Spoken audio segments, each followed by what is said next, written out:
I think for me, it was a little bit more nerve-wracking to be able to, I was worried when you first said that we were gonna have to repeat everything that they had said.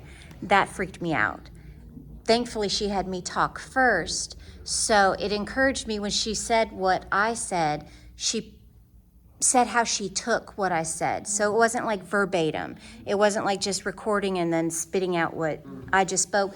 She gave me the information and she told me how it made, basically it was just, it made me feel a lot better. That we don't need to know exactly word for word what somebody's saying. We just need to know what they're saying and how they felt and move from that. Yes. And with that, what was your body language in your listening? She teared up, which made me just warm up. So. And so these are things that we can, I wouldn't necessarily be advocating that we do this at home per se, but the principle is focus on your spouse. Pay attention to your spouse.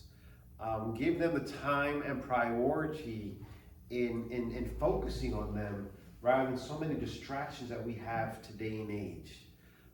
And it'll bring a whole lot more closeness and understanding in our marriages. Any other thoughts or comments or observations? Yes? So, is it necessary, I guess my question would be, it would be important for us to make sure our spouse understands what we're saying rather than just assuming they know and then just going on from there. It would be more important, I would think, to put away our own responses to what they're saying and try to hear what they're saying. Absolutely. And then repeat back to them what we think we heard them say, and if it's not what they're saying, then we need to say again or have them repeat something so we can for sure understand what they're saying. That's very beneficial. We definitely don't understand a lot of times. Because more times than none, when they're talking to us, we're thinking about what we're gonna say. Yeah.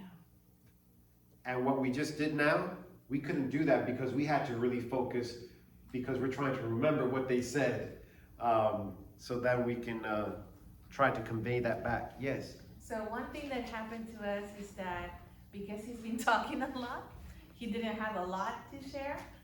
And so, but he did do it like very slow so that the time would go by fast. And then when it was my time to repeat what he had said, I was done in like half a minute, right? And so then I started thinking, well, I need to continue talking. And one thing he mentioned towards the end was, I'm really sad that your mom left, right? She flew back to California. And so, since that was one of the last things, I'm like, and you said that you really miss my mom? And he's like, well, that's not exactly what I said. But he was good. No, I do miss her. But I just didn't say that. I was trying to stretch. Oh, okay, I appreciate it. But how to talk to the one you love. Remember that. We're trying to talk to the one that we love. And yet sometimes it's so challenging. I don't know why this got repeated. But 5 levels of communication. Your last one was love is, and I missed that one. Okay, I'll go back. It wasn't on there. That's why I was wondering too. It's not on your slides. Huh, it's on the handout? Love is blank. I figured it was listening, so I was just Yes. starting to fill it out. Listening. Oh, TIME. Time? Yeah.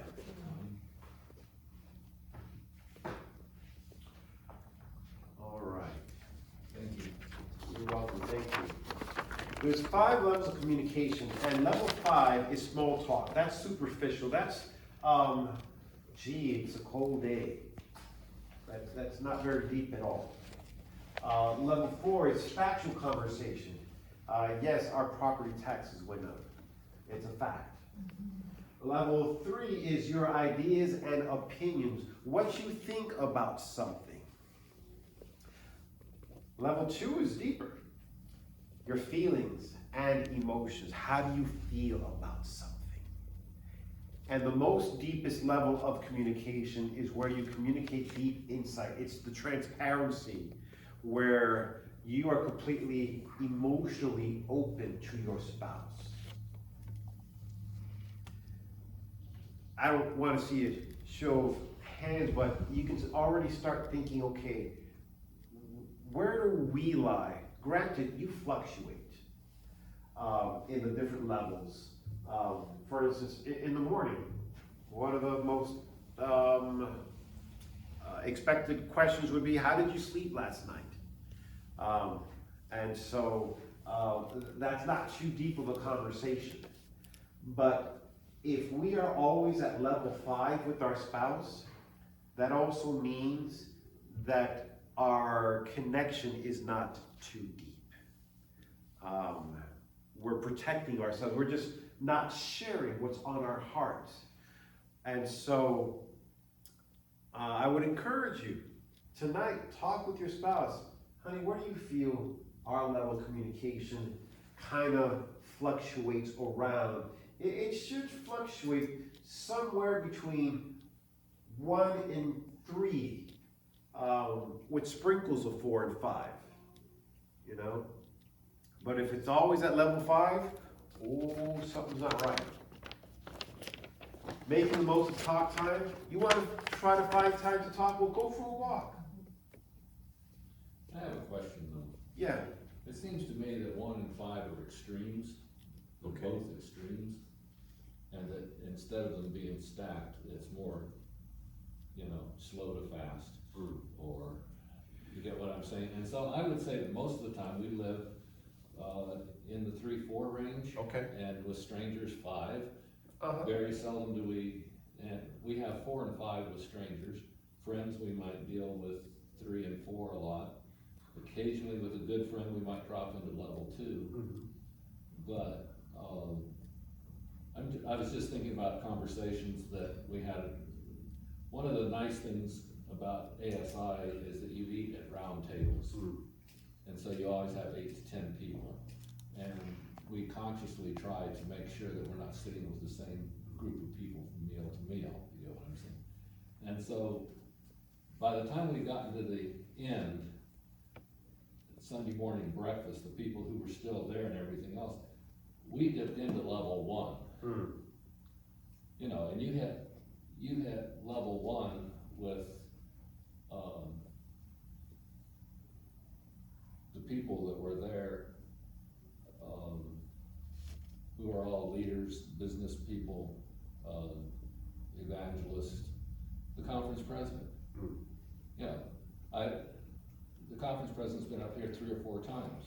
We got down to at least 2, and a couple of times he opened up, and I'm pretty sure he got down to level 1, and I don't think he would have ever gotten to level 2 or 1 in A different segment. a drive-through situation where he was here for 2 hours. Mm-hmm. But the fact that we'd spent the whole weekend together, we had talked to each other 3 or 4 times, and finally everybody is relaxed and feeling comfortable, then you can get to 2 and 1. Absolutely. But I think that most of the time when you're running around town, you're 4 and 5. Definitely. Mm-hmm. And with my business thing, sometimes I get with the architects and the interior designers and stuff, and we probably give them some of our ideas and opinions of what we're seeing on the blueprint, or what we're, trying to hear what the architect or, wants out of me, or what he wants me to produce for him, or something like that. But most of the time in the business world, you seldom get down to level 2 and 1. Correct. And I think that if in your marriage, you tried to stay at the level 1, or even level 2, I think it would be too exhausting. That's why it fluctuates. I think most of the time, you're sharing your opinions and ideas in a factual conversation, and I don't think Brenda and I have that much small talk. We really have very little small talk. Sometimes there's a place for, the sky is blue conversation. Where it's really not deep at all, but you're just talking. And that simple, superficial conversation can then lead to deeper conversations. Anyway, that's If- just my, thank that's how I you, look at it. I Brett. don't mean to interrupt Mhm. your teaching, I just, Here's the reality of marriage. If we're not friends, we're not anything. You started out in your relationship as friends, and remembering that you are friends is a huge asset to your marriage. You I think wanna, marriage is best friend. most indeed, go for a walk and talk with your spouse. Let it happen naturally. Or maybe a car talk. On Monday and Tuesday, it was just Sayuri and I in the car. Today we brought the girls with us. And so it was nice to just be the two of us as we drove and we talked about different things, but at the same time we missed the Munchkins. 3, engage in activities together. The more you can do stuff together, that's a blessing. Granted, there is a time for all things. There's a time to do stuff together and time to do things apart, where it's a blessing to miss each other and look forward to being together. Make the most of mealtime. Sometimes the tube or devices can get in the way of our mealtime, where we lose focus, we lose interaction. And so a happy marriage is a long conversation that's always too short. What a blessing to talk to your spouse. And if for some reason there hasn't been as much talk as you would like to, pray about that. And see how God opens doors to start bringing more communication, because the sweeter we are and the more proactive we are in trying to encourage more conversation, I believe that it'll come about. Because love is not what you get, it's what you give. And so, any other thoughts or comments as we bring our seminar to a close for tonight? Yes. What if it's really a one